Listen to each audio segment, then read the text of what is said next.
আজি উৰুকা আৰু উৰুকাৰ দিনটোতে দেখা পোৱা গৈছে চাবুৱাৰ দিদিয়া মহাবিদ্যালয়ৰ ছাত্ৰ একতা সভায় এতিয়া প্ৰতিটো বিভাগৰ ছাত্ৰীসকলে এতিয়া এনেদৰে গছ তলৰ বিহু প্ৰতিযোগিতা আয়োজন কৰিছে। এই মুহূৰ্তত আমি প্ৰতিদিন টাইমৰ দৰ্শকসকলক পোনে পোনে সামগ্ৰিকভাৱে পৰিৱেশটো দেখুৱাইছোঁ।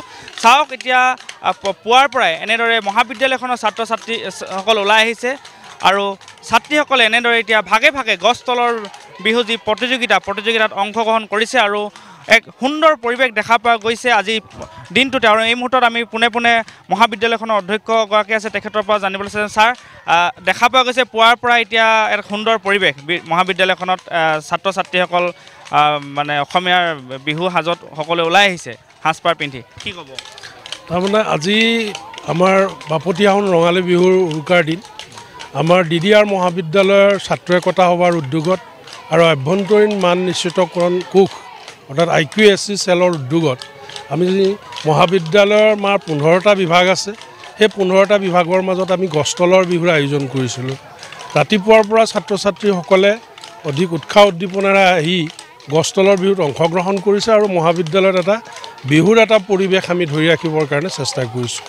বাপতিসাহোন ৰঙালী বিহুটো আমাৰ ছাত্ৰ ছাত্ৰী বিশেষকৈ যুৱক যুৱতীসকলৰ মাজত বহল প্ৰসাৰৰ কাৰণে আৰু আমাৰ যিখিনি বিহুৰ যিখিনি পৰম্পৰা সেই পৰম্পৰাখিনি আমি ছাত্ৰ ছাত্ৰীসকলৰ মাজত আগবঢ়াই লৈ যাবৰ কাৰণে আমি জাষ্ট এটা প্ৰয়াস কৰিছোঁ, চেষ্টা অব্যাহত ৰাখিছোঁ।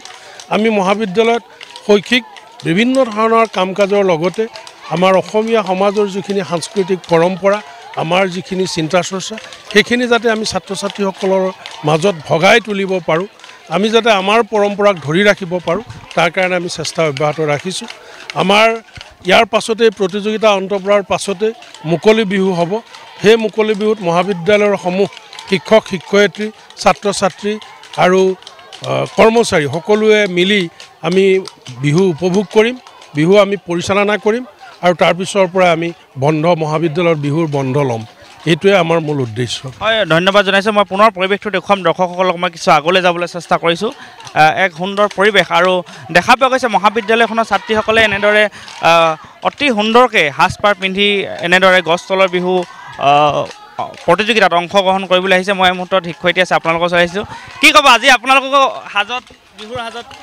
হয়, প্ৰথমতে ৰঙালী বিহুৰ শুভেচ্ছা জনাইছোঁ। ৰঙালী বিহু আমাৰ একেবাৰে দুৱাৰমুখত বুলি ক'ব লাগিব। আমি DDR কলেজে আমাৰ বিভাগসমূহৰ মাজত গছতলৰ প্ৰতিযোগিতা অনুষ্ঠিত কৰিছোঁ।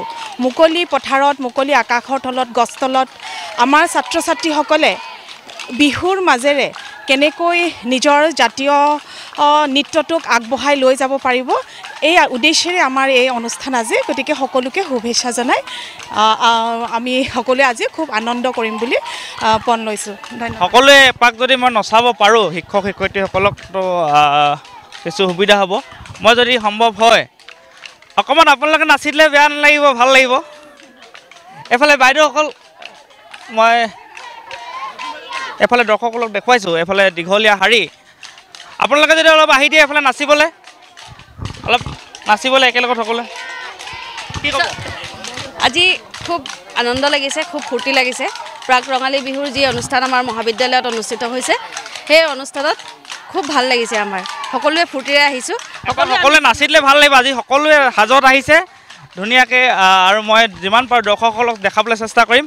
আৰু এফালে অকণমান যদি নাচি দিয়ে ছাৰসকল আছে,